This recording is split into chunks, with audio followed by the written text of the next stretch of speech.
So I really think that the world acted a lot more quickly than a lot of us in the AI safety community thought. From the March letter, the pause letter by Future of Life Institute, so many people signed that. This case statement that came out at the end of May saying this could be an existential threat. Different government organizations, entities across the earth have been acting towards increasing AI safety one way or another. The Biden executive order, the UK Safety Summit. I know there's important meetings with high-level people. Again, the leaders get invited to the White House, and there's stuff behind the scenes where people are starting to take this issue more and more seriously. And while that is not enough yet, we still need a lot more. The urgency is there. I think these are at least positive signs. Why don't I put it that way? They're not entirely reassuring, but they're definitely positive signs. There's also this, again, peculiar dynamic where OpenAI thinks they should be the ones to build AGI, or artificial general intelligence, a highly capable system first, because they could do it more safely. And then Google DeepMind also thinks they should do it because they could do it better and more safely. And then Anthropic, a lot of the people there left OpenAI because they thought they weren't safe enough, so then they can do it more safely. And so you have this weird race dynamic, which is not normally a corporate thing, which is just get ahead, which is, of course, what's happening. But this additional element where, well, maybe if I get there first, I can do it more safely and better than the other people who I don't trust as much. And I think that's just, again, a bit different than, say, the normal corporate racing where they just want to beat someone to market. What is it that qualifies these people that, as far as I know, like 10 years ago, 15 years ago, were working on internet apps to now hold the keys to the kill 8 billion people machine? I'm very sympathetic to this view. Yes. So in the book, it's like, well, I don't remember anyone electing Sam Altman, Demis Hassabis, or Dario Amodei to say, like, I have the fate of the world in my hands. It is a really bizarre moment in human history.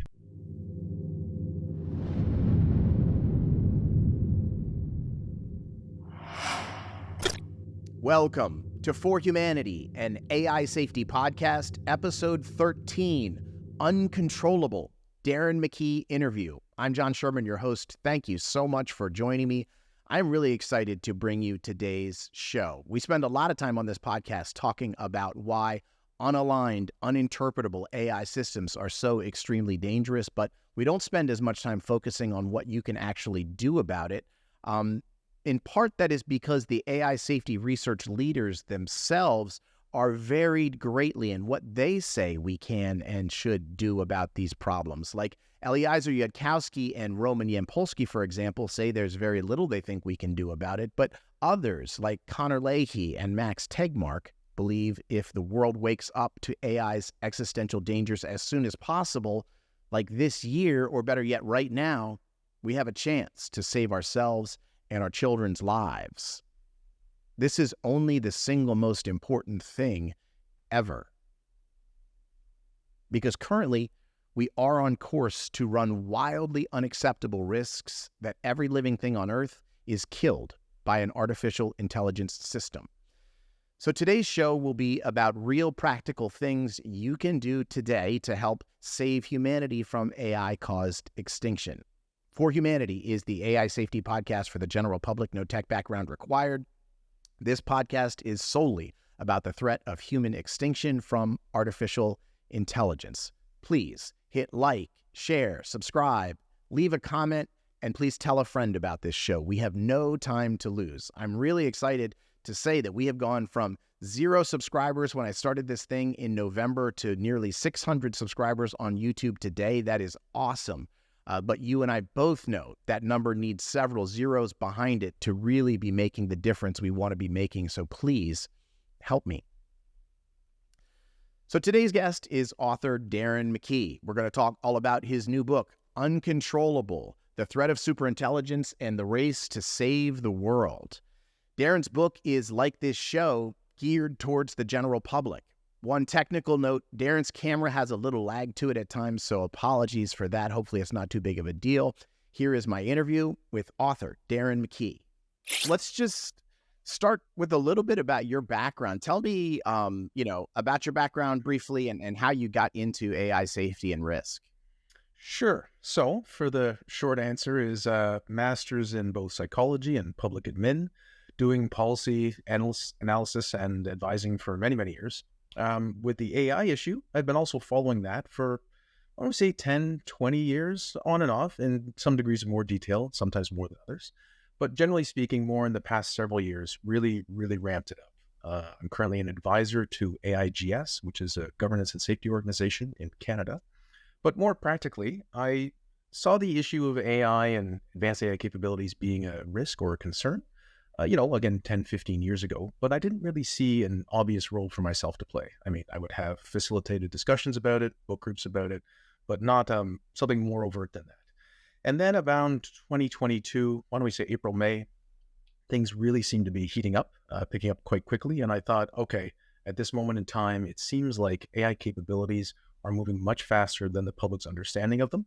And there might be an opportunity to provide some useful, accessible introductory material that hasn't quite been in the marketplace just yet. There are tons of pieces of good information. There's blogs, there's podcasts, there's videos, there's even great books out there by many esteemed authors, but not really for the every person, the every man, the every woman who has no background in science or AI and is just wondering what the heck is going on. So I started writing the book in around June 2022, and it came out in November. Amazing. It's really incredible. I'm encouraging everybody who is within the sound of my voice to go out and get your book, and even get 2 copies and go send one to that person in your life who just doesn't get it, right? It's a great sort of intro to things. I think, my audience is certainly very familiar with sort of the basics of AI risk, but I'm fascinated with your effort to reach the common person. Because this is something that for me has been just one of the most frustrating parts about this whole thing. It appears to me like this debate is taking place outside of the earshot of the common person, and yet we are all existentially threatened. So, what was behind your effort to reach the common person with this, and what are your thoughts about the difficulty of doing that? Sure. So as you indicated, AI affects everyone. And that's fundamentally where it was coming from. And if it affects everyone, then I think everyone should be empowered, or at least have the chance to learn about what's going to affect them. Right now, as is always the case in the history of the world, there are people that are deciding your future for you. And if you don't engage, you may not like what they decide for you. So how to help that? How to improve that situation? Well, some people, they saw the Terminator movies or other things 3 decades ago, and they're like, oh yeah, AI is a problem. Of course, duh, right? They don't need more convincing than that. But that's not really reason-based. That's not thorough. That's not providing a rationale and an arguments, but in an accessible manner. And that's really what I thought the book could do. So if anyone has a chance to read it, they'll see it's very accessible. There are problems, of course, about AI and AI capabilities. But if you take a step back, you'll see that a lot of the problems in the AI space are problems people have familiarity with, right? How do we coordinate? How do we understand risk? How do we understand complexity? How do we work together? How do we think through complicated multiplayer, multi-game projects and situations and scenarios? And so how to sort of convey that complexity. And I usually start with something very easy, very relatable, whether it's, music or someone's personal life or cooking or anything like this, and show how that does, in a broad sense, relate to AI issues. So people can see that it's actually not that complicated, at least the general ideas. Of course, the technical stuff is very complicated. The book doesn't really touch on almost any of that by design, but it sort of helps people find their way and at least get a sense of what the main arguments are. Certainly. And I think, you can find a lot on podcasts about what is wrong. What you can't find, and you can find a lot that says everything's going to be fine. What you can't find is actionable things that people can actually do to help, or even sort of conceptual things that people can wrap their brains around that are like, this is something we as a country or a society could do to actually make a difference. And that's what I found your book was so powerful. Like Eliezer Yudkowsky says, there's not much we can do. He uses the phrase die with dignity. That is one place where he and I disagree. I cannot live without hope. I refuse to. So you list these 8 proposals for safe AI innovation at the end of the book. I want to go through each of those in just a little bit. But first, I want you to talk about something you talked about in the book, and that is the importance of hope itself, that hope and optimism can actually drive real-world outcomes, and the opposite can also drive real-world outcomes. So why is remaining hopeful and optimistic so critically important in terms of the real future we have? Well, it's going to help solve the problem. That's the concise way of putting it, but I can also elaborate. So if you're trying to think about solving any problem, whether it's, a minor personal issue, a larger personal issue, a larger societal or structural issue. How are you going to do it? Well, you have to try. Fundamentally, you have to try. And for a lot of problems in the world, we have some sense of whether they might be solvable, but we often don't. But that doesn't mean we shouldn't try. And so there's this quirky human psychology that kicks in, and feelings of futility are common to everyone, including myself from time to time. But you really try to think through why you might feel futile if you're feeling, I don't know, down, depressed, or there's something very alarming in the news. Again, could be global conflict. It could be AI capabilities advancing quite rapidly. But broadly speaking, I think if you really articulate your thoughts out loud, sometimes you can see the flaws in them, right? Like, well, the problem's too big. Does that mean you shouldn't work on it at all? Well, no, right? Just because you can't be in the best shape of your life, you shouldn't exercise or try to eat better at all. No, and we can see how odd or even silly it seems when you say it like that. I can't do everything, therefore you won't do anything. Well, that doesn't make sense. Similarly, we don't know if the problem is solvable, right? There are possible obstacles, of course. That's why the book's trying to raise awareness so we can motivate human effort on all these issues. But it could be that if we all work together, we could actually solve this. Does that sound naive? Does that sound, I don't know, someone who doesn't quite understand the complexity? I don't think so. Because even if the odds are against us, it still makes sense to try. Like, what else to do? Well, you could just give up. Yes, that is one approach. I don't think it's a good one. We don't have good reason to believe that's the issue. There's two other things there to think about. That humanity has accomplished wonders before. Right? We've gone to the moon. We've done these amazing, incredible things that people from the past not only did not achieve, but it'd be conceptually ungraspable to them. Yes, maybe in the 50s or 60s, that'd seem impossible, but they did it, right? But if you go back thousands and thousands of years, going to the moon would have just seemed preposterous. Yeah. It just wouldn't have even made sense conceptually, right? You can't just climb a ladder. You can't just go to a tall mountain and jump. It doesn't make sense. So another way, going back to that part of logic, I don't think it's easy to sort of rationalize yourself into hope. But I do think you can use logic and rationality to move yourself away from hopelessness. And so it might just be reminding yourself, like, okay, I'm feeling down, I'm feeling depressed. Do I give up? That doesn't make sense. Am I more likely to find a solution if I try? Of course you are. And so there are good reasons for hope. This isn't the sort of dreamy, ungrounded, wistful hope. There are logical reasons for hope to try to solve problems. Yeah, absolutely. And you hear so many reasons for hopelessness in this that, like, it can't be stopped. It can't be paused. This. It's just, there's this rigid iron box around this thing and nothing can be changed. And that cannot be true, right?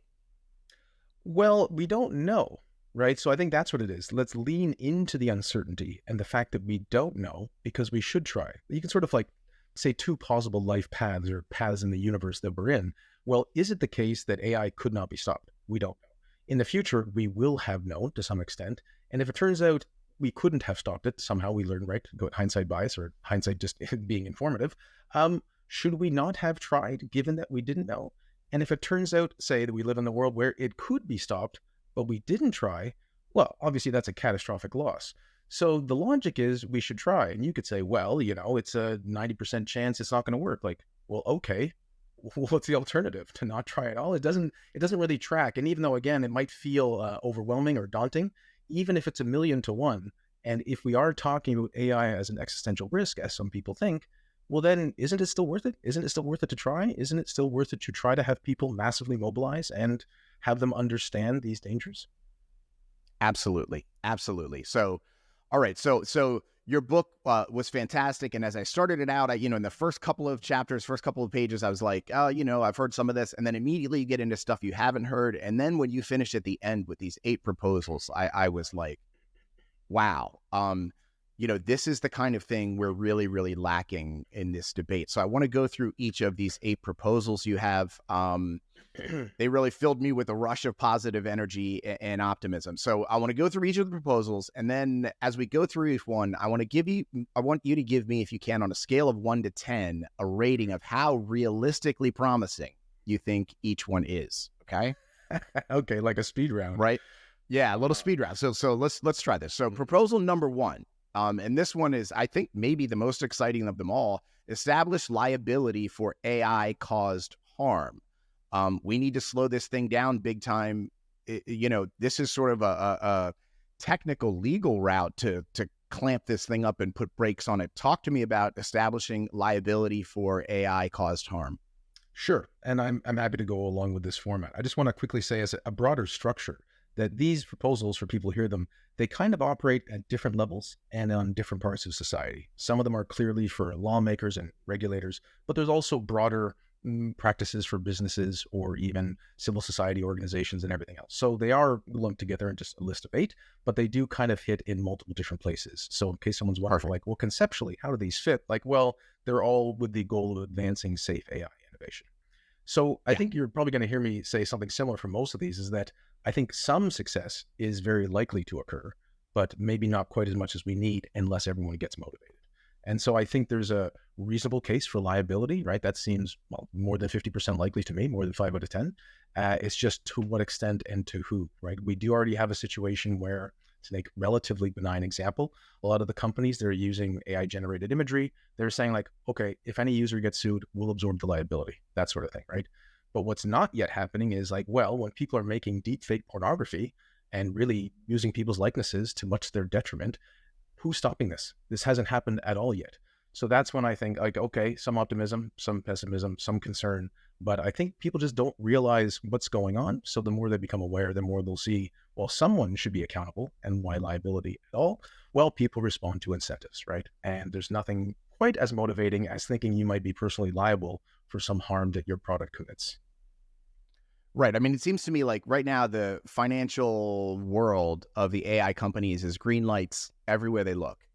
The intersection is like, a row of green lights. And if we can put some reds in there, and this seems like a big one of them, they might, just the whole sort of financial picture for them could change in terms of the resources they can put into things and the speed that they can push the frontier capabilities with. Do you feel like the New York Times lawsuit falls into this category of liability? It seems kind of promising. Is that the kind of thing we're talking about, or is that in a separate category? I think it's part of the broader category. So I definitely think the New York Times lawsuit, which is basically saying OpenAI is using their copyrighted materials inappropriately, is in the broad sense of who's accountable. How are these machines and systems functioning? And I think a lot of people think, well, they couldn't possibly work like they do without training on people's copyrighted material. And so I think this is a very useful test case. I think it's definitely one to watch because it will indicate how, we'll say, different powerful structures within the corporate business world fight each other and how things play out. And how will people be compensated? Now, when I think of liability, I might think of something more overtly harmful. If an AI system is used to really enable the development of, say, a bioweapon or enable the use of misinformation to destabilize elections, who's going to be responsible? And how can we put things in place in advance, right? Because this is where it really matters. So this stuff is not likely to happen after the fact. I think there's going to be, just a second. Let me try to minimize. Well, just a second. Sorry. I got distracted by a beep. That's what happened there.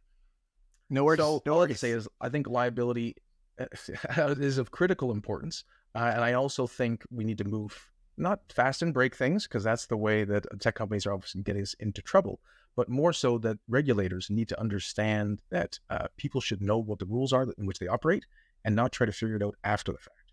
We can see that while, of course, in some ways, Airbnb and Uber and other things like this have brought a lot of value, they've also displaced a lot of value, and they've also caused a lot of harm. And they generally operated without a concern for what the law said.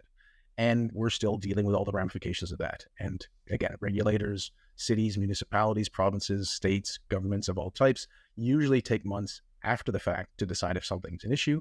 And with AI, I think there really needs to be a clear path ahead of what's going to happen before it actually does happen. And if people are concerned, well, we need specifics, like, well, try to have as many if-then situations as possible, right? There are lawyers who are paid lots of money and they can figure out if X, then Y. So people know there's a clear signal, I should say, to business that if this happened, this is not appropriate. And yes, it has to be meaningful liability. If you have a very large, rich company, fining them $1,000 a day, $10,000 a day may not be enough. It may just be like, oh, that's the cost of doing business. So what? So that's just something to keep in mind.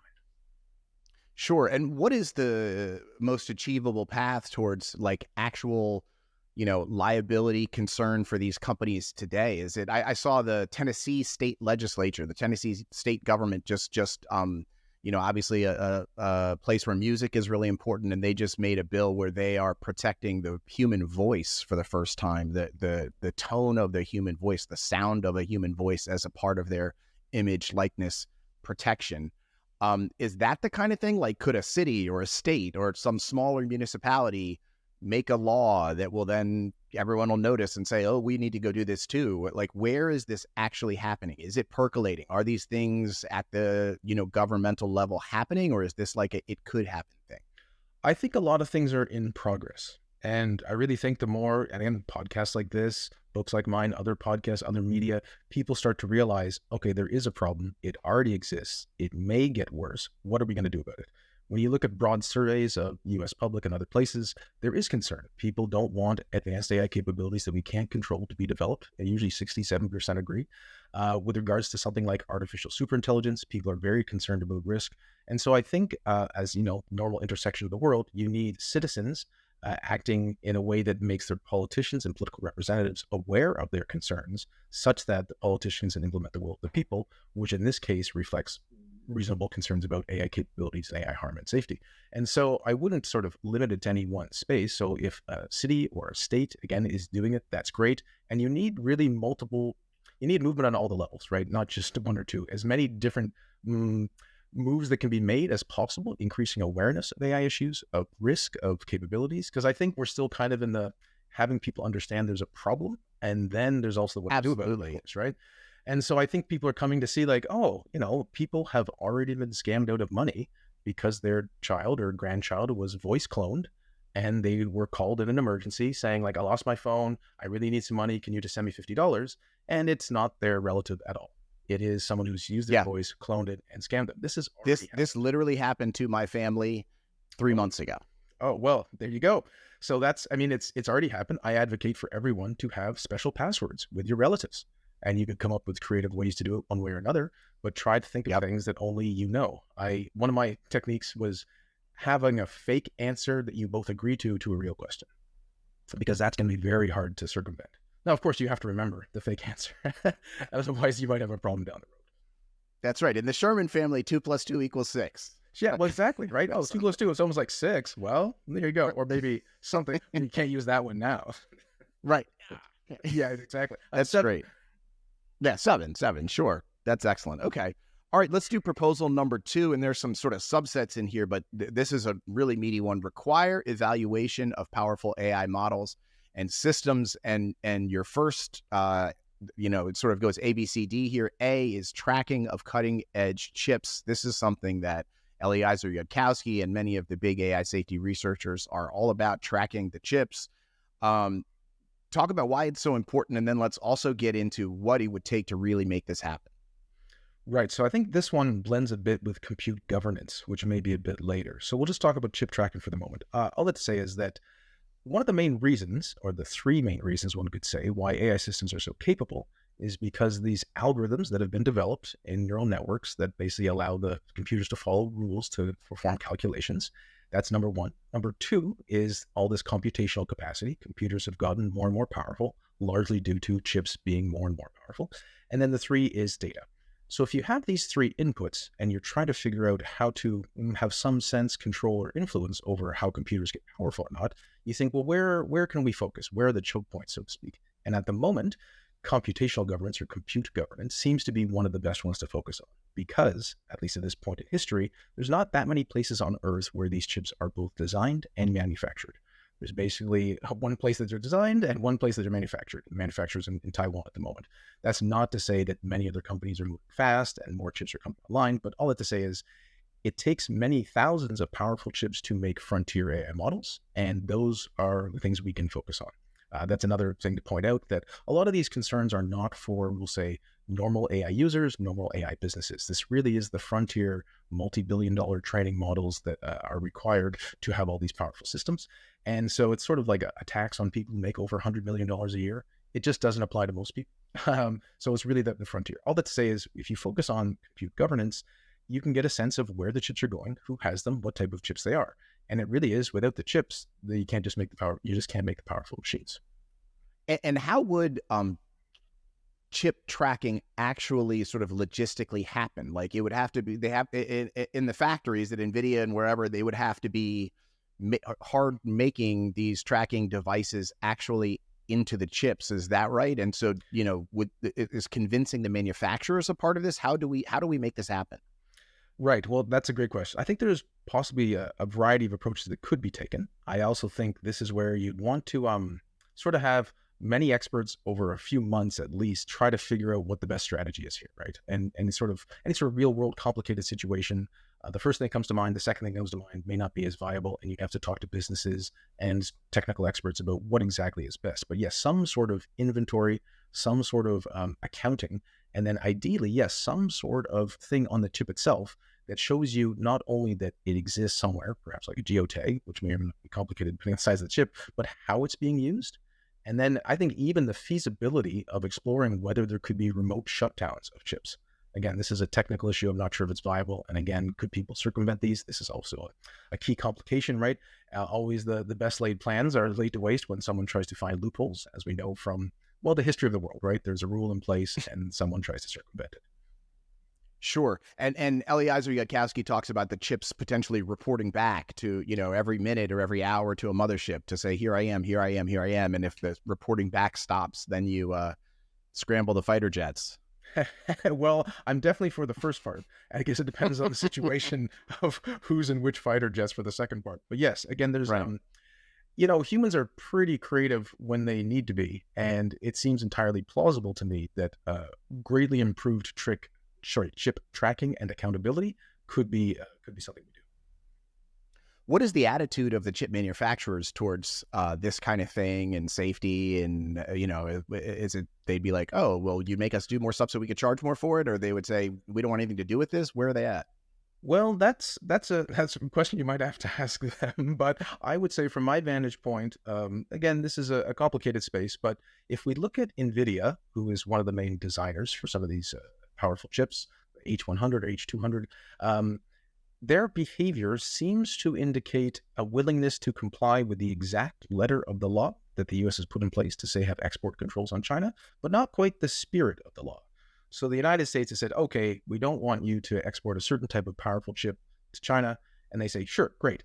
And then they make a slightly different one, just so slightly different that it can still pass through the export controls. And then the U.S. is like, look, that's not really what we meant. We're putting in a new export. They're like, okay, fine, no problem. We'll follow that one exactly. So we're going to make a slightly different one, and then we're going to do it again. And so there's this interesting little battle going on. I think it's Commerce Secretary or someone else like, look, we know what you're doing. Fine. If you do this, we're going to respond within days and weeks. And this is not quite a collaborative venture that you would want. And it's a company, as usual, following the interests of what a company does, which is profit for shareholders in general. So I think that there will have to be greater clarity for these companies and how they operate if it seems like this type of cooperation is all we're going to get. That is disappointing, right? That is not a great foreshadowing of what could be to come if you tried to do some of these hardware changes to their chips. Like if they're just going to fake it and cheat and kick the can down the road, that's not really what we're looking for here. Right. And just to be clear, right, it's not quite faking it nor cheating. It is operating within the boundaries of the law and the regulation as it's written. It just shows how hard it is to plug loopholes, and that they have a different goal.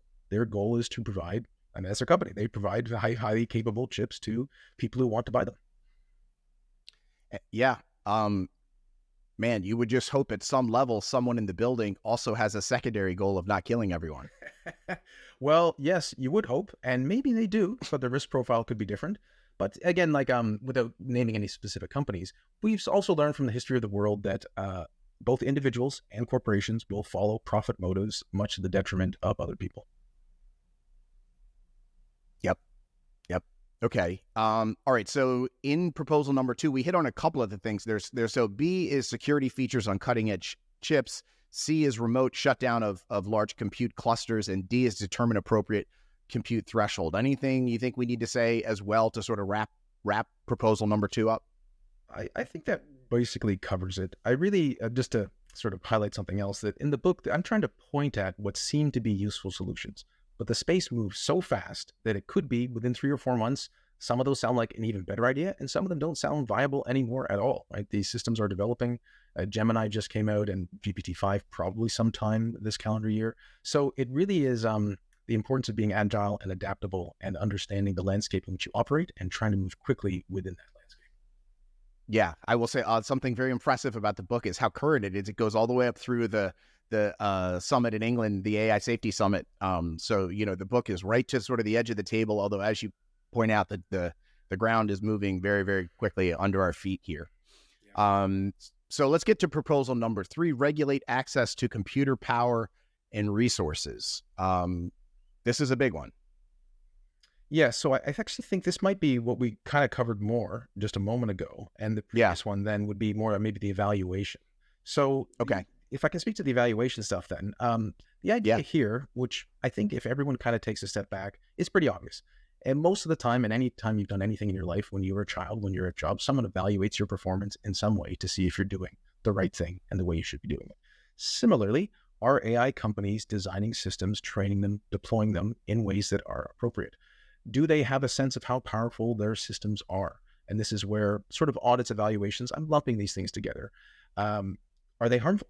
Are they not? Could they cause harm? And GPT-4 went through a lot of training, right, to try to make it safer over time. And they brought in different types of people, red teaming and whatnot. And that's a very good best practice. And I know Anthropic and other AI organizations have also, we'll say, lots of measures in place, procedures that they're following.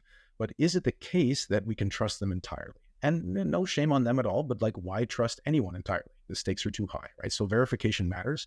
You don't let people mark their own test. This is just logical, again, because we know the history of the world. And if anyone thinks they're doing the right thing, great, then they have nothing to hide, right? So in a more specific sense, we don't want to just have these systems evaluated while they're about to be deployed. Like, okay, we spent all this time training it. Now it's ready to go. It's going to come out in, say, several months. Now we evaluate if it's harmful or not. It'd be better to do the evaluation as the training is occurring. So that means that as the system is using, or I'll say imbibing, for lack of a better phrase, and analyzing more and more data to become more and more capable, have certain benchmarks along the way that at a certain level of computational capacity and a certain level of, say, data analysis or utilization, how capable do you, the people around the company, think the system is? And you kind of have their own guesses, their own benchmarks. And over time, you could get a sense of, do they understand the capabilities of their own model? There has been numerous indirect reports that a lot of people were very surprised just how capable ChatGPT was. The people who even made the product were surprised. They're like, oh, wow, this is not only is it capable, but they didn't realize just how big an impact it would have. That's not reassuring whatsoever, right? It sort of goes to this larger issue of like, how good is anyone at predicting the entire nature of the world? Of course, none of us have a crystal ball, but if you really take that on, like, well, okay, shouldn't we be really concerned and really careful given just how powerful these things are? Again, the models here, these large language models like ChatGPT, like all the other ones, Lambda or whatnot, or Llama, sorry, or both, they weren't designed to do what they're doing, meaning they're designed to be very capable systems, but no one built them to, say, speak Danish, right? It just so happens they can speak Danish. No one necessarily built them to do computer programming and help out programmers every day, but they can do that. They're just a general purpose, highly capable system, which people are using for all sorts of things. And that's also why people don't fully understand how they work and also how they can be hacked or circumvented in different ways. So it really is a sort of a request, I should say demand, because I think it has to be something with teeth, to the manufacturers to say, okay, you think you're training a powerful model, which is a certain level of capability, great, we're going to write that down. And then when we get there, if you're right or wrong, maybe we should trust you less in terms of what you think you're developing. Yeah.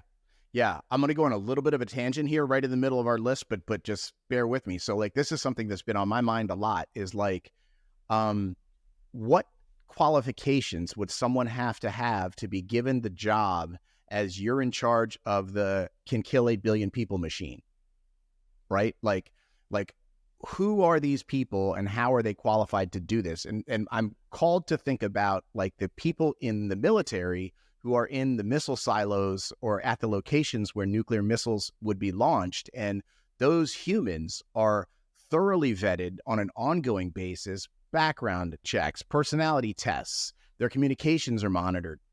All sorts of, accountability systems are put in place for the people whose jobs it is that could impact millions of other people in a safety manner. So to the humans, Sam Altman and all the people around them.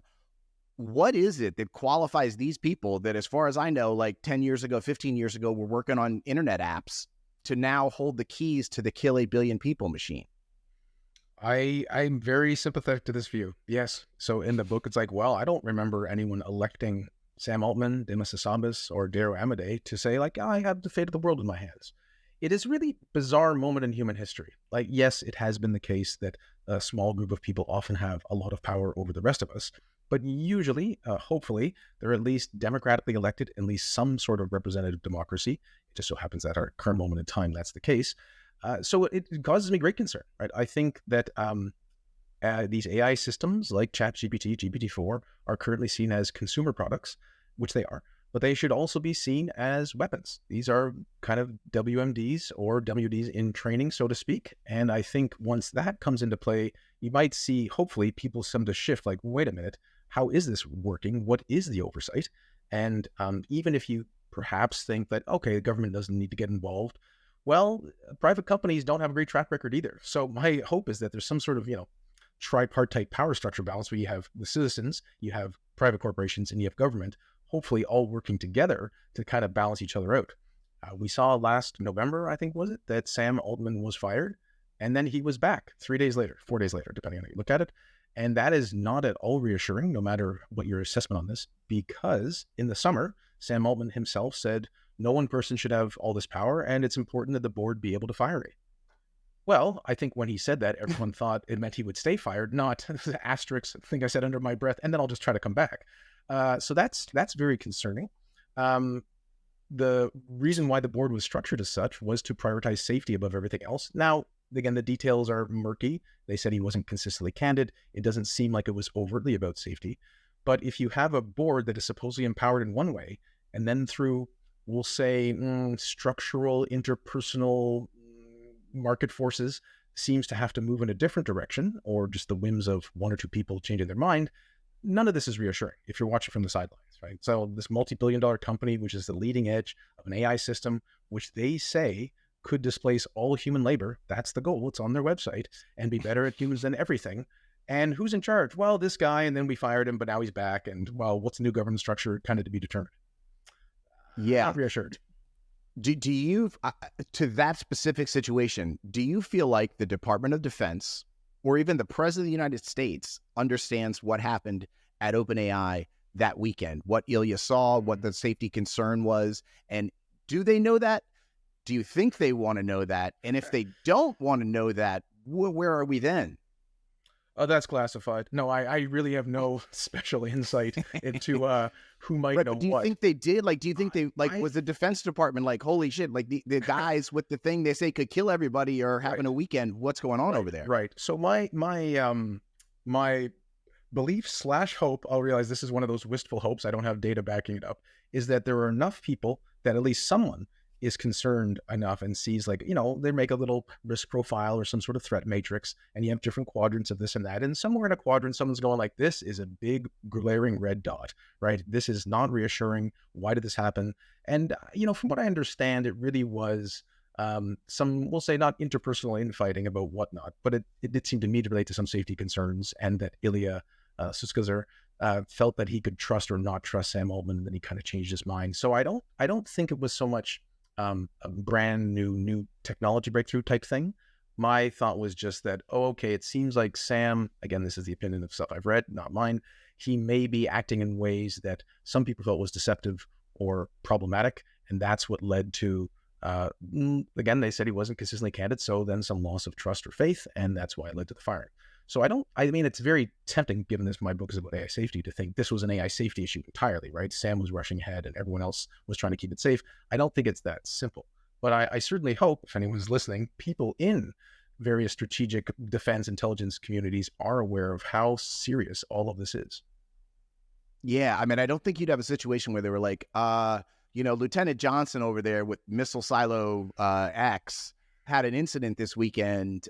He got a little, everything got a little squirrely, but he's back at the silo. Everything's fine. Don't worry about what happened. Right. Nothing to see. Like, right. Now, yes, What? I really hope that's also true. But if you to draw a different parallel, if you look at the history of sort of gain of function research or the research into various dangerous pathogens and other various biological agents that could harm people, that is also not at all reassuring. These things escape a lab.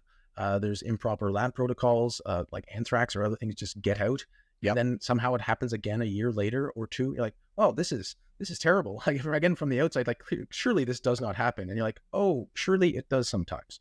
And that's another sort of key theme to come out of this. That how sure are you? Are you 100% confident that there'll be no problems? Because almost always there's some problem in life, and rarely is anything 100%. So it makes sense to have. This is why I talk about defense in depth. This principle of having multiple sort of prongs or proposals to try to increase safety and not expecting any one of them to succeed, but hopefully enough of them partially succeed so you have multiple lines of defense.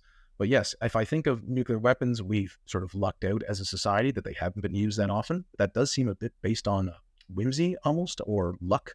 And Yep. the dangerous pathogens ones, we have had viruses that have killed people. As far as we know, they may not be fully a lab leak, although that's to be determined with COVID. But we know there's clear cases of pathogens getting out of labs that are supposed to be secure, and this happening again.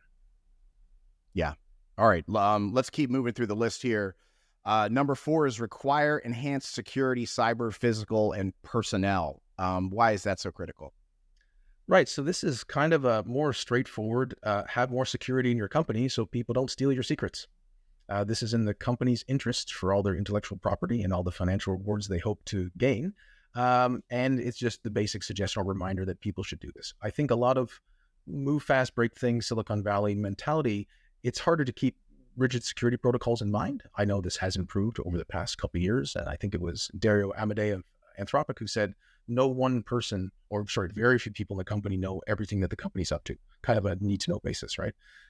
It's because these systems can get hacked. And if they get hacked, that means they're perhaps leaked or other countries get access to them.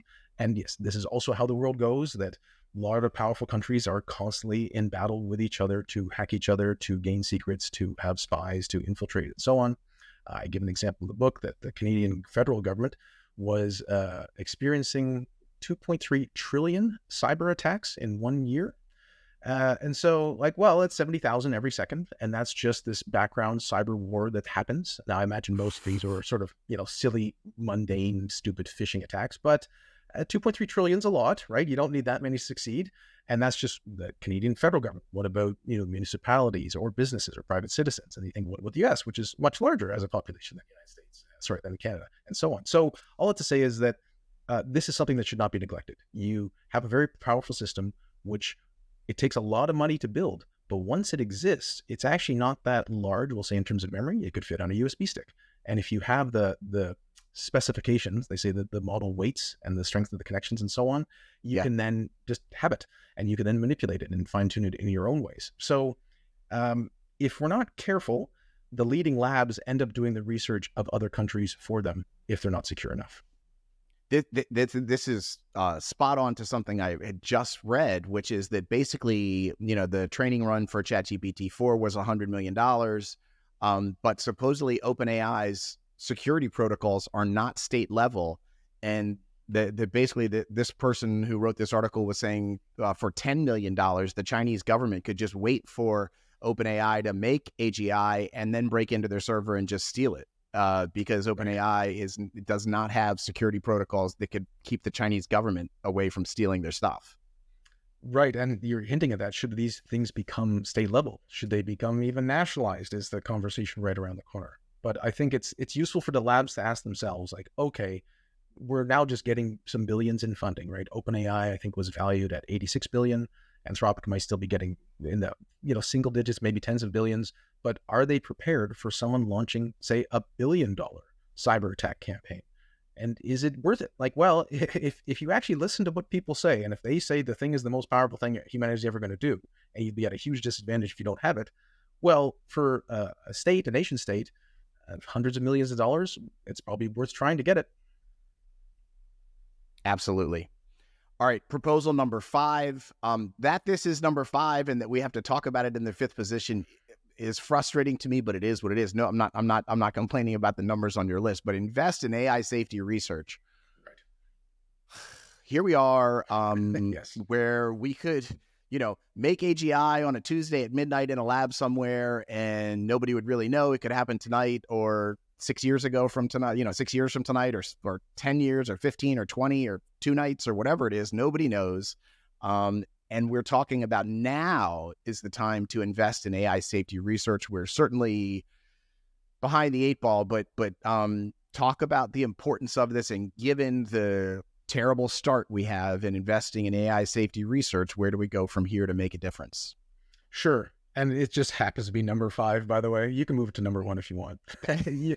Reader's choice. Reader's choice. Sure. So, I mean, the main issue here is that there are a lot more people working on making AI systems more capable than there are working on making AI systems more safe. That's fundamentally the issue.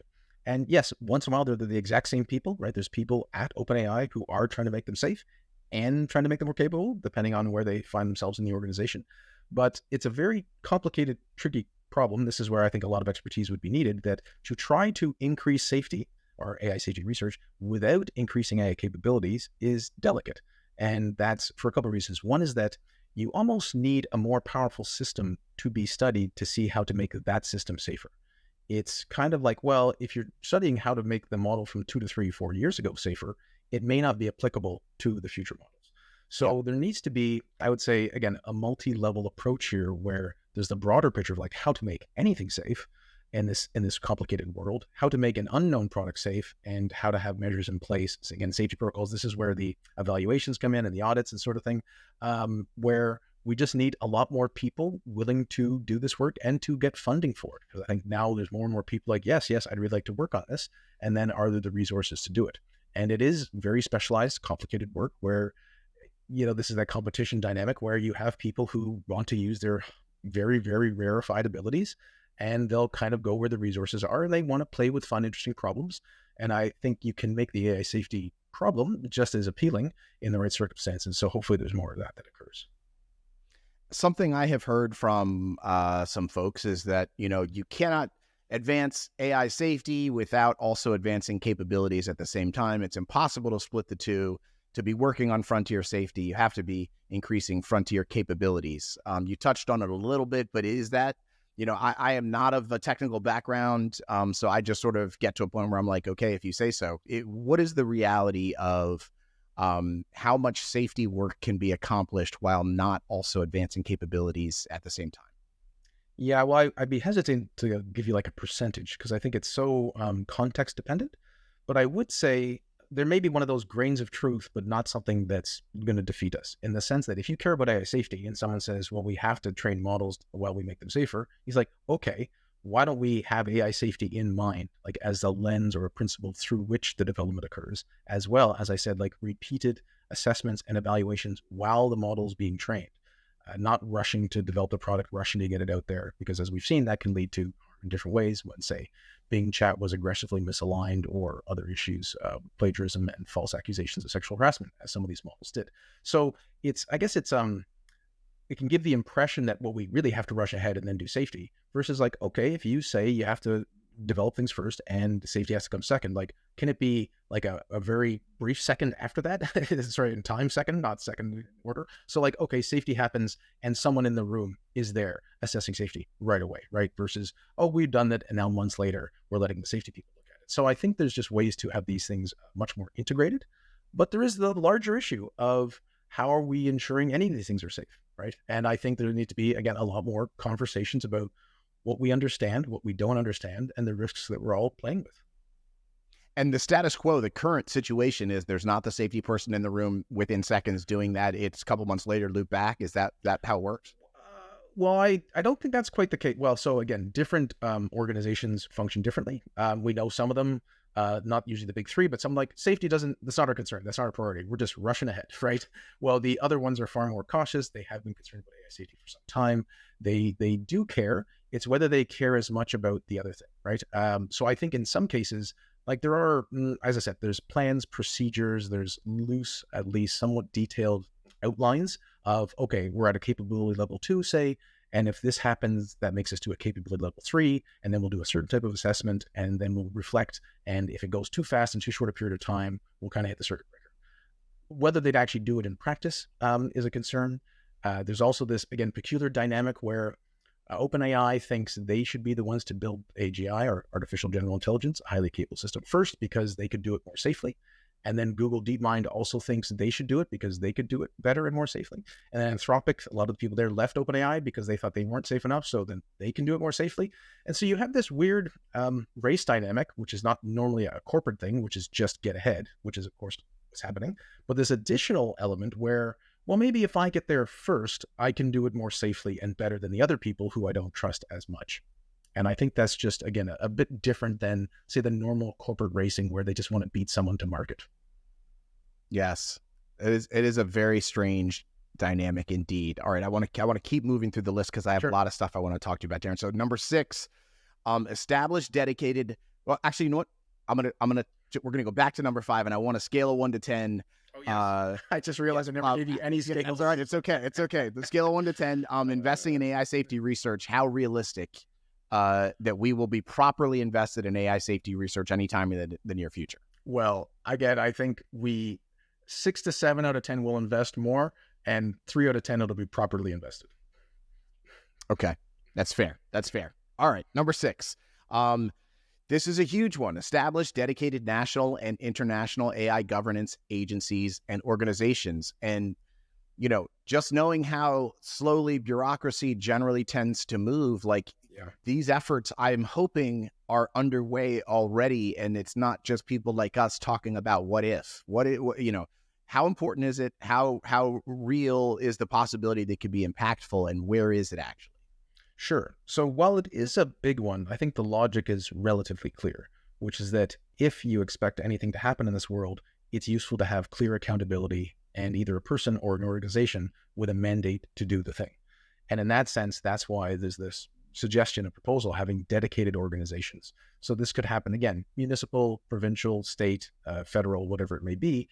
If there's not someone overtly in charge, there's sometimes this diffusion of responsibility that happens. Well, I thought this person did it. I thought that person did it. Do I really have the mandate to do it? Or someone feel their toes are being stepped on because they think that's their mandate. So all I have to say is, technically, I would say you don't need a dedicated organization, but practically speaking, I think you probably do, because then there's the clarity of what the organization is supposed to do and why I think it's necessary.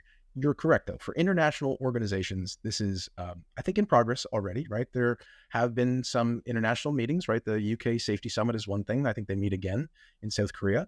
There's been suggestions at the UN of different types of bodies being developed and or reports and oversight committees. So I think this stuff is in progress.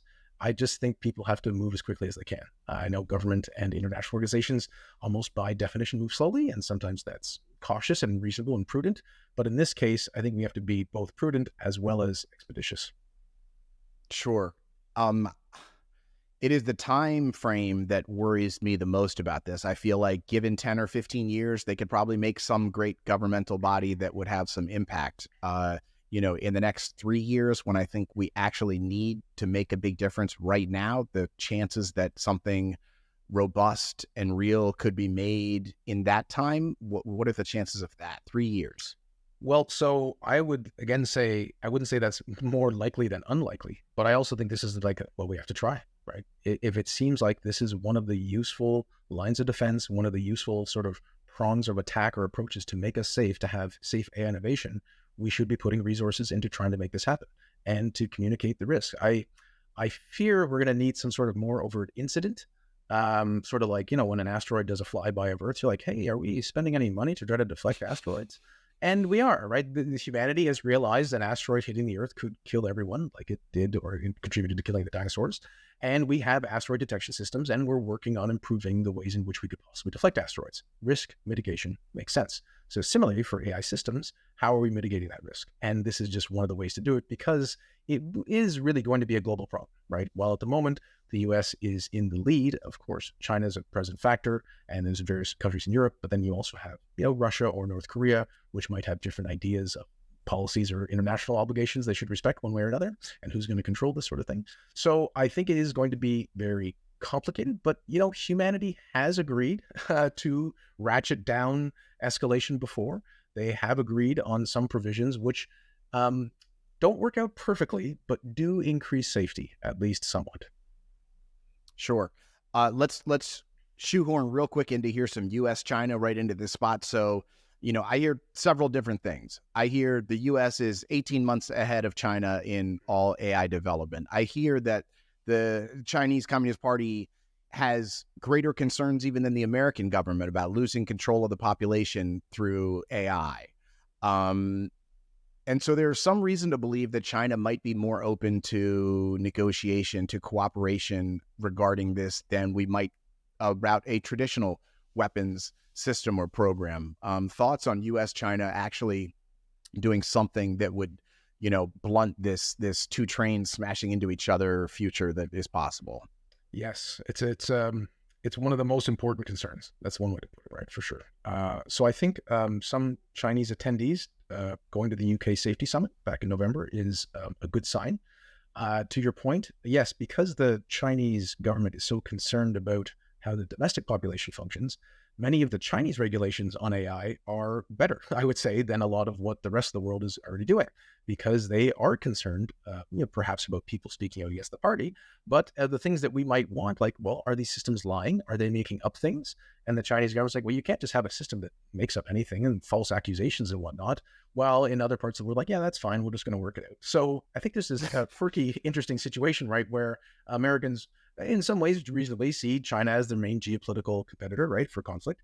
And yet in the AI space, at least in the civil society, it's not quite clear the Chinese military is doing, you have this world where their regulations are stronger than the US. So I would say, as you pointed out, that because of like domestic concern, there could be this odd sort of window of opportunity, which allows for a greater overlap of the interest of getting it all safe. No government wants an AI system that isn't reliable enough that it might harm its own citizens. But of course, anyone who happens to develop a super capable thing, again, it could be weaponized, has a huge advantage. So how are we all going to work together and realize we're all at risk? I think that's that it's hard to communicate in a short period of time, but it's not just a weapon. It's that we're all at risk. And this is sort of the issue with nuclear weapons, right? With mutually assured destruction, or whatever the term we might want to apply to. If there's a nuclear exchange, everyone loses, right? These aren't things that can easily be deployed in a useful and effective manner from a safety point of view from one's own country.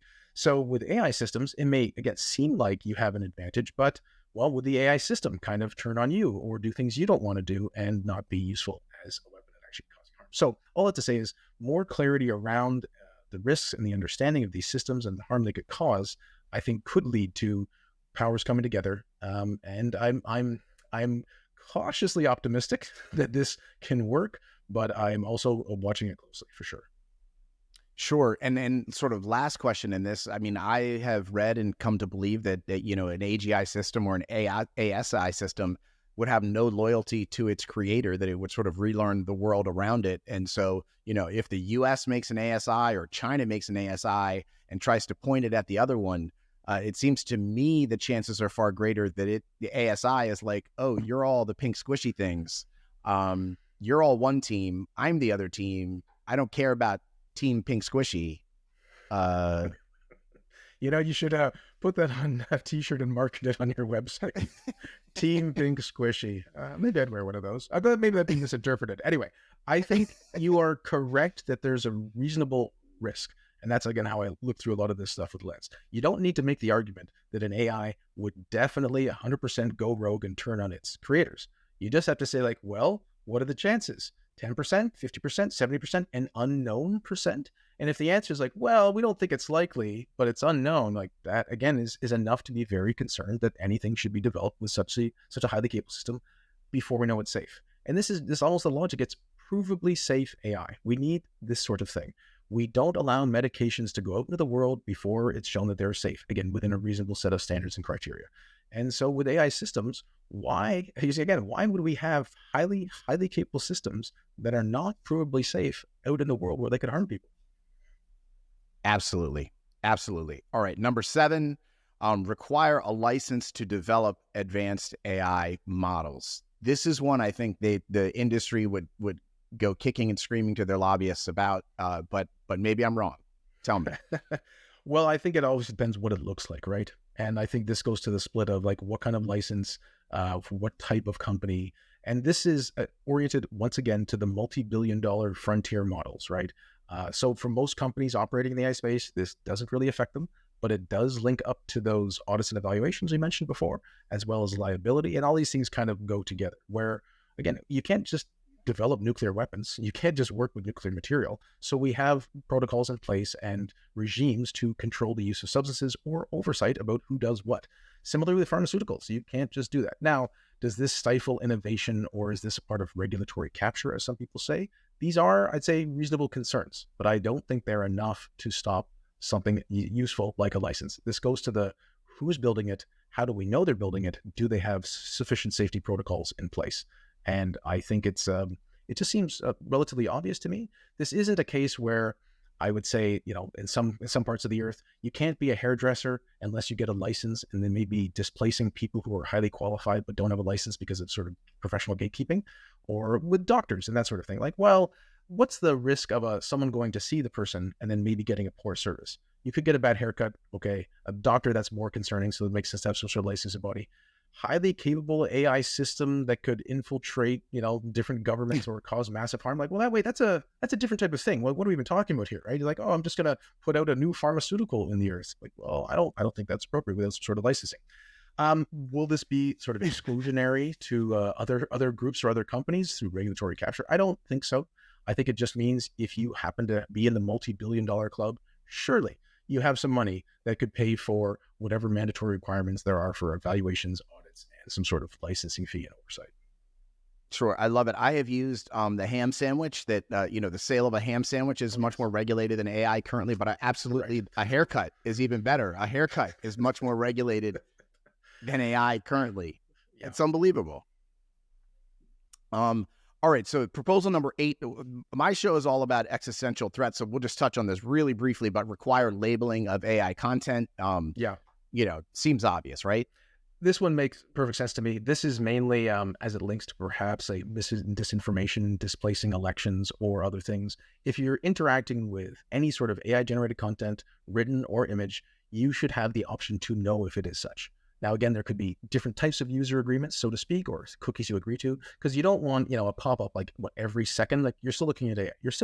That'd be ridiculous as you surf through the web. But maybe you could have something you choose to have on or off. I just think it's a huge, real risk. Not just that, say, oh, now there's a fake video of, say, Biden or Trump doing something. Maybe it was somewhat true, but maybe it's not really true at all. It's more that there's this larger issue that I'm concerned about of the erosion of truth itself. That can people trust what they see? Do we have a shared reality? Clearly, this is already an issue with polarization and fragmentation. But if AI stuff happens to be in the public sphere more, video content, audio, whatnot, as is the case, I'm concerned it will further erode any notion of what you can trust and believe. And this sort of, as I said, liar's dividend is a term people came up with, that like any person will just say, that's not me, and AI did it, right? It's not fake. It's not real.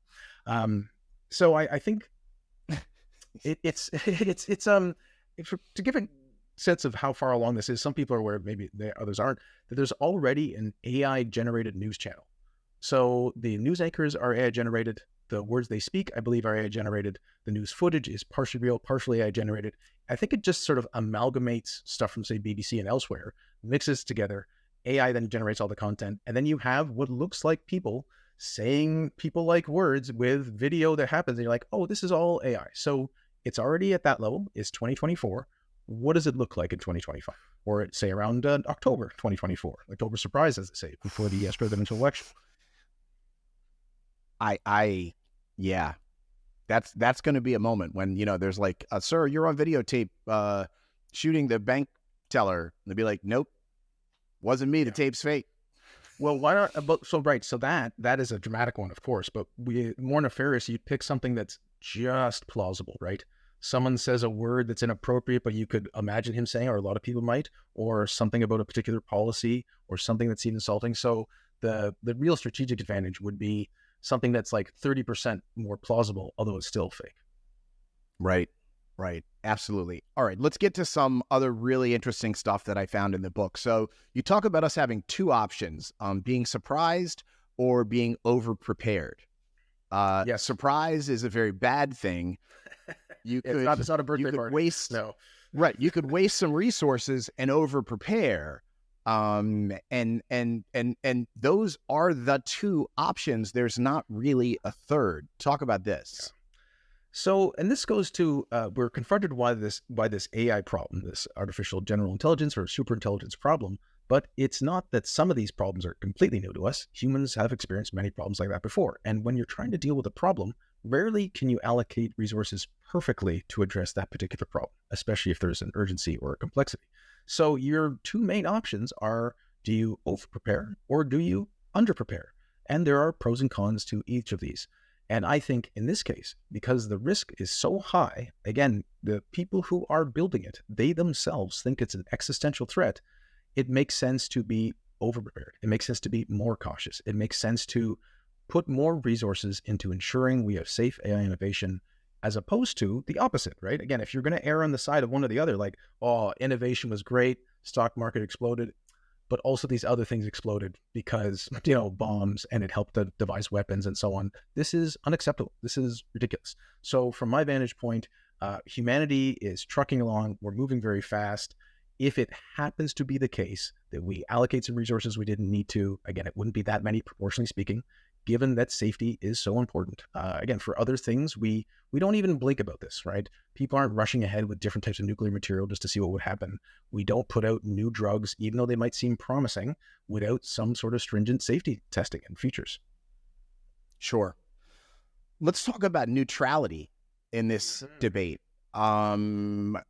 I think the whole world is basically in the neutral position of like, well, there's a lot of other issues on my mind. Well, the guys who brought us Instagram are working on that thing, and they seem to have it under control, and they don't want to kill themselves. Who would kill themselves? That's crazy. Nobody would build something that's going to kill everybody. I'm going to go back to, this stupid thing I'm following or care about or whatever, and there's just no way to break through. So talk about how neutrality is not actually neutral. Right. So there's a couple of threads to pull on here. I would just want to first clarify that some people who are building these systems do think it might kill everyone, and that's okay. They actually think that AI is a bit of a successor species. Humanity's had their time, and if it's more intelligent and capable, so be it. This is, I don't think, a widely held view, but it's important that people know this is literally how some people think. And so you're like, why would they do it? Well, you can ask that in more detail, but it's important to know that they actually think this way and they're acting that way. Similarly, and a lot of those people have building passes to go to these companies. Yes. No, yeah, they're not some random person on the internet. These are people who are actually building the systems themselves or making the systems more capable. Similarly, many people are concerned about how, well, aging and death come for us all. So wouldn't it be great if highly capable AI could help with various, we'll say, biological interventions to reduce aging, to stave off death, to stop us all from dying? And that's great. That's what we want. Again, we want the good stuff without the bad stuff. It's almost like we want the upside of nuclear energy without the downside of nuclear weapons. Can we get it? And so if we think about aging, well, what's the likelihood you're going to die? Well, again, it could be some AI breakthrough, but for all of human history, there was 100% mortality rate, right? No one has lived forever. And if that's 100%, well, what's the risk someone would be willing to take for an AI that's killing everyone if it could possibly make it so people don't die from aging? Well, 99% is less than 100%. And so for some people, very mathematically inclined, they're like, well, if I have 100% likelihood of death here, but only 99% likelihood of death here, of course it's worth it. Why not build the thing? This is not how most people think, and I think it's not how most people should think. But again, this is how some people think. So right, and knowing that they're referring narrowly to their own life. Yes. Right, not exactly. Not my kids or the people to come after me, but me personally, I need to be there for this. Correct. Well, I mean, the charitable interpretation, of course, is that it could help all people, right? It would stop billions of people dying. I mean, I think it's something like 170,000 people die each day. All of these people are dying. Couldn't we save their lives? So it's, again, there's not nothing here.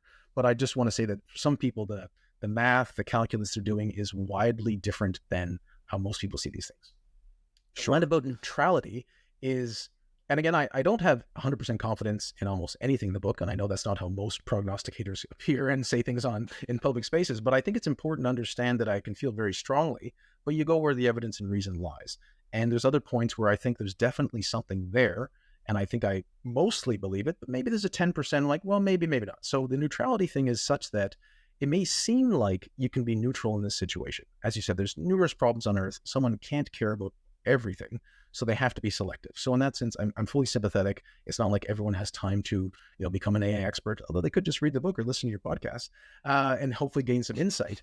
But once you start to engage a bit and you can see that there may or may not be a problem here, well, how does neutrality work? If we don't know when powerful AI systems will arrive or how powerful they are, and we don't, no one has a crystal ball. We have widespread disagreement on both arrival and capabilities. What do you do, right? Well, it's tempting to think, well, given everyone disagrees, that means there's nothing to really go on here. So I'll just sort of say, I don't know, I'll do nothing. But I think what people don't realize, and what I wanted to point out, is that by doing nothing, you implicitly agree with the people who say we should do nothing.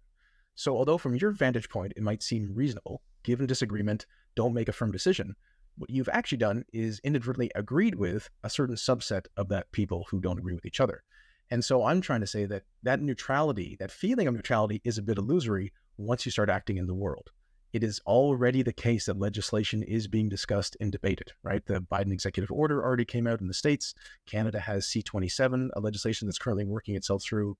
The EU debating their AI Act over the past couple of years, especially recently with whether the inclusion of general AI systems like the ones we're concerned about would be included or not. That has not yet become law. So there's things that are already in progress where even though there's uncertainty, decisions still have to be made. It's tempting because there's so much uncertainty to think, well, I'll just wait and see how it goes. But no, someone has to decide to include things in laws or legislation right now or not. And you have to go through the best arguments you have for that inclusion or not. Right. And it's like the default setting is currently green light. So if you're neutral, you're signing on to green light. You are pro green light if you're neutral. Yes, or maybe perhaps more charitably, you may not realize it, but you're inadvertently pro green light. Yeah. So the AI safety research heroes, Ellie Iser, Max Tegmark, Connor Leahy, Paul Cristiano, all these guys have very different opinions themselves, very different predictions themselves for what is to happen in the future. And that can be, I think, a little disconcerting for someone like me who's, you get into it. And normally when you get into something, there's some pretty good alignment among the experts in the field. But in this case, there isn't. But in your book, you talk about how that is actually expected and kind of a good thing. Can you talk about that a little bit? Well, I think it's with such a complicated situation.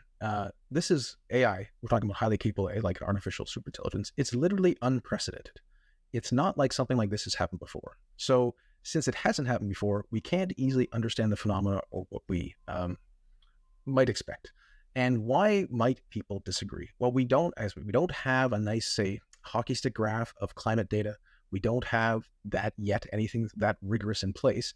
So we have people who are probably using perhaps different models either data-based about AI capability development. So you could have computational charts, which generally show some sort of Moore's law exponential growth.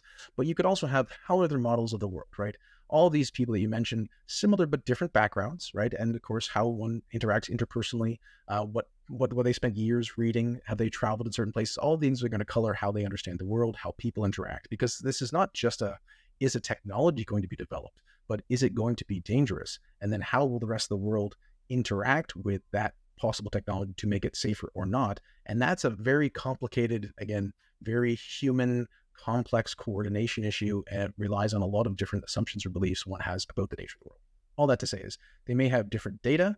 They may be interpreting the data differently. This happens frequently in science. And it could just be that their risk profiles are also different, right? So you could have someone who's like, okay, we're using the same model. We've looked at the same data, but someone would take a bet, that's 2-1, and someone just wouldn't because that's not who they are. So I think what is useful, the names you mentioned, that they all think we need more AI safety. None of those people think that this is not a problem. And so that's a nice alignment problem to have. It's a little bit of an inside joke there.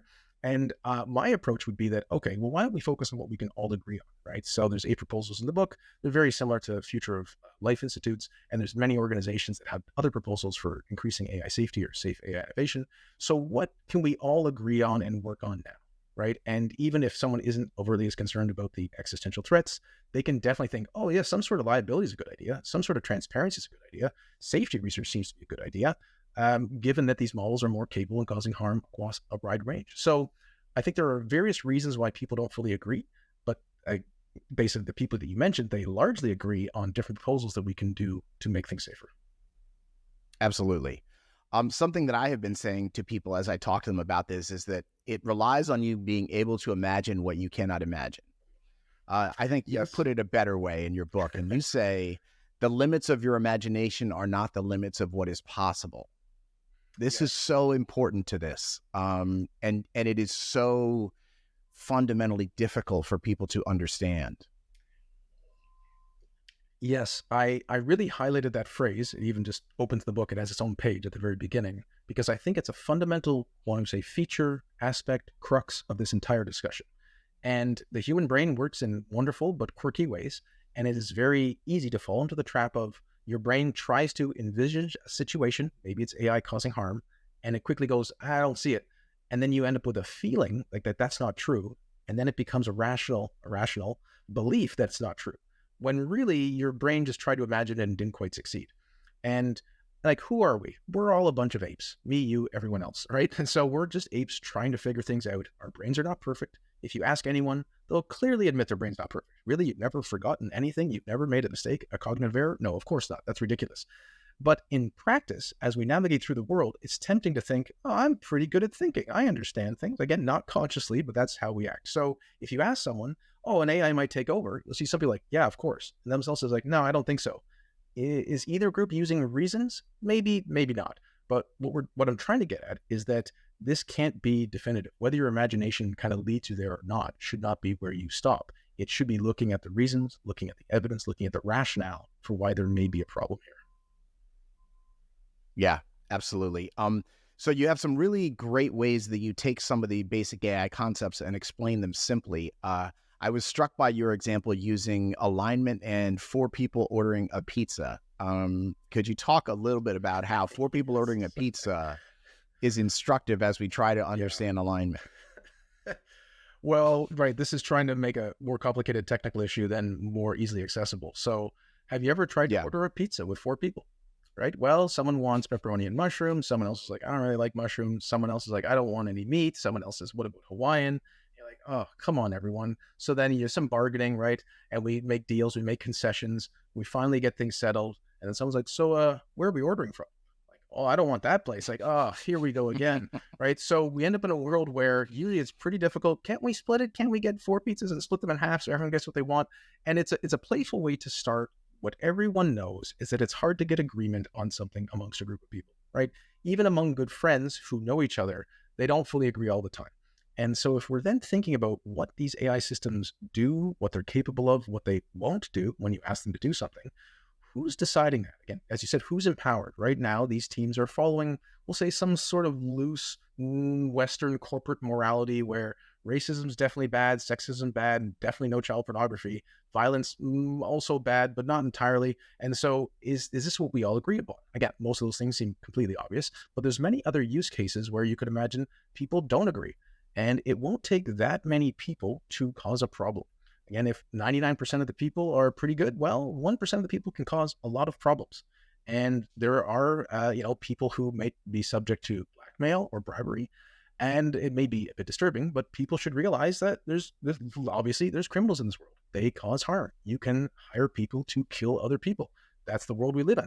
And so is it really the case that when we're trying to think about how to make these systems safer, we're going to get agreement? Maybe, maybe not, but we have to try. And I think this is where some sort of having broader society, community-based conversations, town halls, really getting democratic involvement is probably the best we're going to be able to do. And that's been decent. Again, it's not ideal. We know problems with representative democracy in all sorts of ways, but it is usually better than everything else has been trying, as this famous Churchill line is. So I think we need broader national conversations, international, all sorts of conversations, right? Interpersonal conversations, so we can all get a sense of what's going on and get some sort of consensus.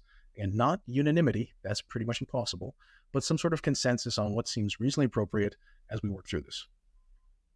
Sure. You use an example of a sort of a surgery bot to talk about this stuff as well. And so, like you say, say we make our surgery bot and we tell the surgery bot that, it's aligned with humans, so we don't want it to injure humans, but then it has to go into the surgical suite and make the first cut on a human and sort of like trying to get that reality. Here's the command you've been given, but here's the second command that sort of overrides the first one, and how they work that out. Talk about that. Right. So this was trying to, it uses the laws of robotics from Isaac Asimov just to highlight how difficult it is to give a system rules that will be consistently and usefully applied in the way that you intended. And the main conclusion is simple rules just don't work. It's tempting to think they do work, but they don't quite. So if the first rule of robotics is do not harm a human, or do not allow any harm to come to a human, well, what does that mean? Seems reasonable. Of course, don't harm people. Don't allow them to cause harm. Like, well, play it through. As I said in that book, and as you mentioned, with surgery, well, you have to harm a human cutting into their skin to then provide them better healthcare in this particular case. Is that allowed? Is it not? Does there have to be a threshold? What about risky surgeries? Patient consent? Not. Maybe they're unconscious. Maybe there was an accident. How is an AI system going to deliberate over these things? Now, maybe it can help us through it, but it's not going to be simple. And for the other one, do not allow harm to come to humans. Well, that also seems reasonable. And I think people might picture, humans walking down the street, there's some sort of robotic AI, it pushes the human out of the way of a car hitting them, right? That's an easy visualization to occur. But practically speaking, if you say, again, giving an AI system its mission, don't allow harm to come to humans, there's people suffering all the time from disease, from poverty. There's 40 million people in modern day slavery. So what is the AI system supposed to do? Is it supposed to make money on the stock market and donate it to charity? Is it supposed to try to help people in poverty? It's not clear what the protocol would be if this was actually the quest it was given. Certainly. All right. So on a personal level, there's probably 5% of the people on Earth that sort of, this is just totally me pulling numbers out of the air, but actually understand the urgency and threat that AI presents. How do you go about your daily life? Do you have a family? Do you have kids? How do you sort of live your daily life, knowing these questions are looming over all of our heads, and that, it could be tonight or 20 years from now that we make something that's smarter than us and could kill us all? Right. Yeah. So practically speaking, I guess I'm fortunate. My mom was a great supporter. She was one of the beta readers for this book because she had no background but was curious. So she was a good test case. With other people, they know I've written the book. Some of them are reading the book, and like any sort of interpersonal issue, I guess I would say I talk about it or bring it up as much as it seems reasonable without being off-putting, right? Because everyone, of course, has their causes and their concerns, and even though almost everyone thinks theirs is more important than anyone else's, you can't have a relationship where you're always like, and the AI is coming to guess again. Like, all right, we're just trying to hang out, man. Right. That's right. So there is It's not fun. Right. No, of course not. And there is a time and a place. And I think it's also practically what's effective, right? I've realized if I tell someone something, what I found, say, disturbing or alarming or concerning, like I think Stuart Russell was on a podcast and he, in passing, mentioned that Geoffrey Hinton thinks we only have a few years left, so he's putting affairs in order. Oh, well, that's a kick in the stomach to a lot of people. And someone reacting to that, someone processing that, it might take them a while emotionally. It's not clear what they're going to do with it. But if they spent 5 minutes contacting their political representative, that would be more impactful. That would be more useful. So there are certain people who I think it's important to sort of raise awareness and then try to get them motivated into action. Because again, just understanding how things go isn't going to do anything. We need to actually act. We need to advocate. We need to donate. We need to work in AI safety. We need to have volunteer organizations, all these things. But that's not what everyone's going to do. So for someone else, if they generally agree it's an issue, but they don't want to get involved, you kind of let it go to some extent, right? Interpersonally, I've long thought before, AI was a problem, that life is precious and it's fleeting, and you should try to do things before you can't. Again, separate from AI, the world shut down due to COVID, so people couldn't do a lot of things they want to do. Trips were canceled, other issues occurred, and people lost family members. So it is always the case that our time is limited. We don't know how long we have left. So you should, again, embrace your friends and family. You should do what you can. You should enjoy life. And there is a lot of wonder here. Again, there's great uncertainty, but it shouldn't stop you from trying to find pleasurable moments, because there always was that uncertainty. Absolutely. So let's end with this. What is it that gives you hope out there? What is it that I don't know, when you're waking up or you're going to sleep, you're like, well, there's all this coming, but there's maybe it's going to be okay. Yeah, so I really think that the world acted a lot more quickly than a lot of us in the AI safety community thought. From the March letter, the pause letter by Future of Life Institute, so many people signed that. This case statement that came out at the end of May saying this could be an existential threat. Different government organizations, entities across the earth have been acting towards increasing AI safety one way or another. The Biden executive order, the UK Safety Summit. I know there's important meetings with high-level people. Again, the leaders get invited to the White House, and there's stuff behind the scenes where people are starting to take this issue more and more seriously. And while that is not enough yet, we still need a lot more. The urgency is there. I think these are at least positive signs. Why don't I put it that way? They're not entirely reassuring, but they're definitely positive signs. So again, it's not a bet on whether this is all going to work out or not, but even if the odds are against us, it makes sense to try, and there's progress being made, so we have to keep doing more. Absolutely. Darren, I thank you so much for writing the book. I think it's fantastic. I hope everybody goes out and gets it. And I think maybe one last question as we go, myself, a lot of people in the audience are going out and trying to make these cases to people. How do you at the end of the day come to terms with this thing we're dealing with and putting that into someone else's life? You talked about finding the appropriate moment. Any other advice? You've been doing this longer than I have. You've been doing this longer than a lot of the folks watching this have. As you try to engage with general public about these issues, any sort of like best practices for raising these very serious issues? Sure. Why don't we start with kindness? Kindness is almost always a good idea. And then it's really context dependent.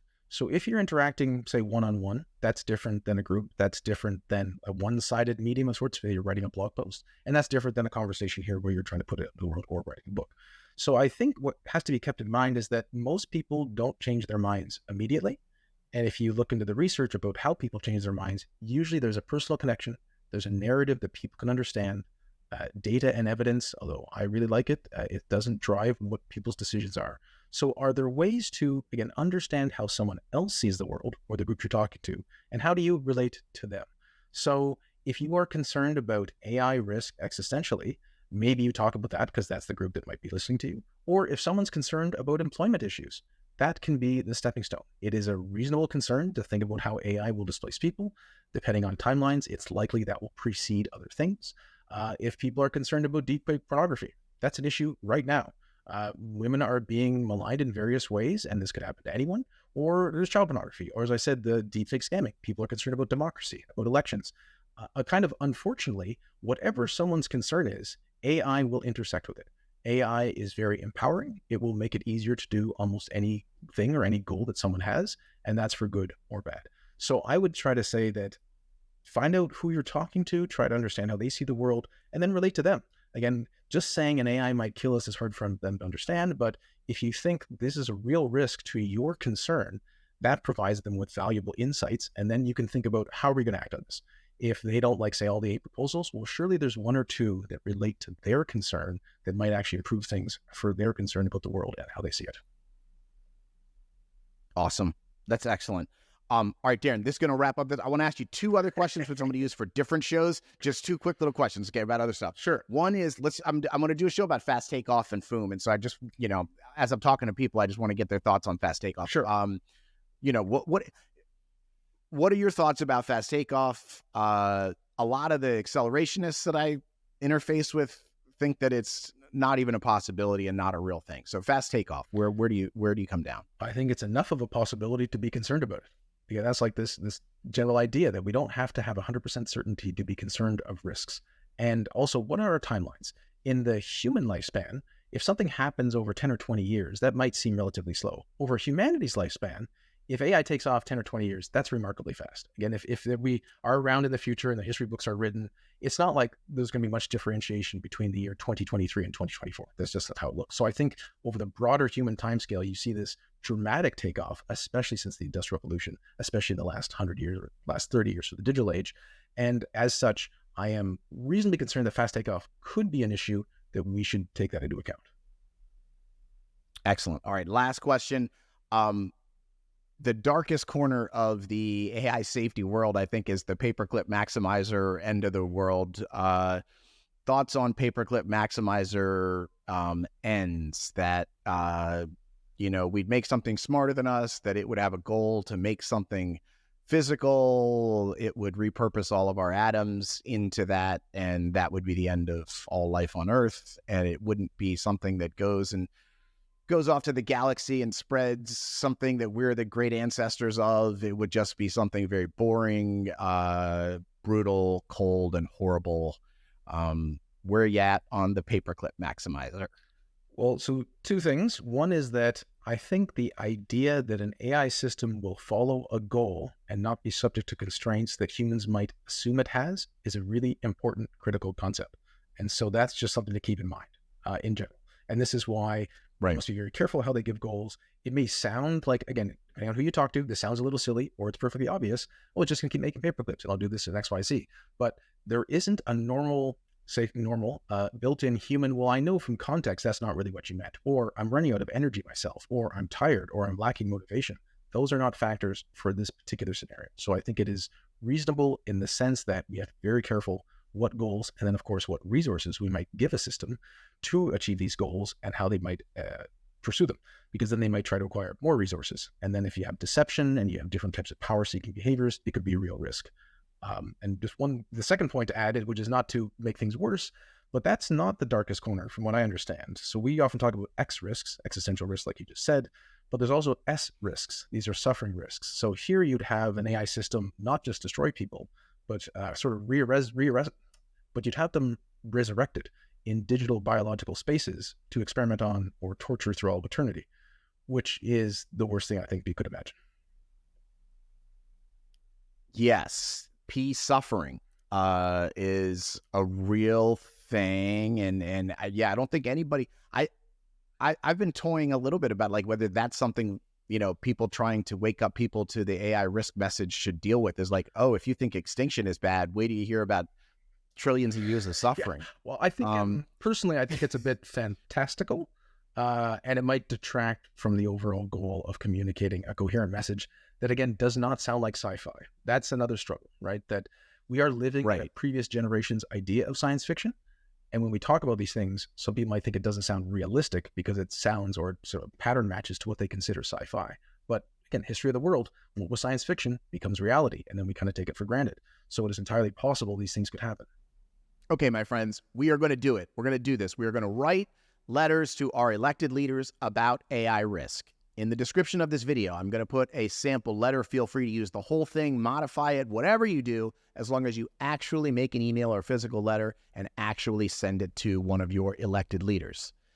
Also in the description, you will find links to a site that Darren has in his book that lists job openings and volunteer opportunities working in the field of AI safety itself. That's super interesting, something you should check out.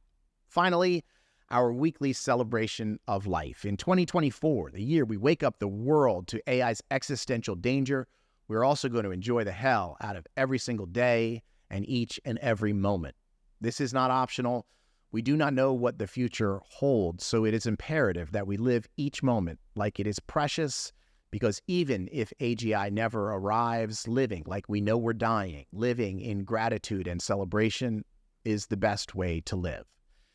It occurred to me after I came up with this celebration of life concept that we have an audio-only audience and a video audience here for this podcast, so each week's celebration must be both visual and a treat for the ears, so we're going to lean into music a bit at times. That is certainly the case this week.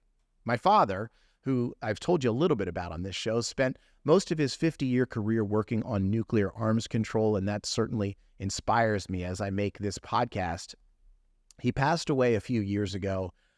He was a huge, massive classical music fan, something that did not really rub off on me, but I certainly can appreciate his appreciation for it. His absolute favorite piece of classical music ever written is Handel's Messiah. I should also mention that, ironically, my dad hated all forms of religion strongly, but in an email about a year before he died, he wrote to me about one particular part of one particular recording of Handel's Messiah.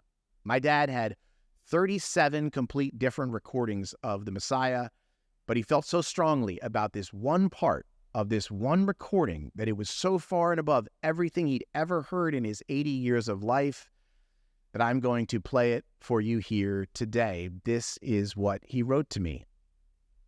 Ding me for hyperbole if you will, but young American tenor Blake Morgan's comfort ye is to music as Einstein's relativity is to physics. It's not Morgan's vocal quality or technique, although both are beyond superb, nor is it his surprising and breathtaking downward ornamentation, which might well have been penned by the master George Frederick Handel himself on a good day. Rather, the transcendental thing about Morgan's comfort ye is his profoundly sincere concept of Handel. I don't really even know what that means, but here are my dad's favorite 3 minutes of music ever recorded.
The voice of him that crieth in the wilderness, prepare ye the way of the Lord, make straight in the desert a highway for our God.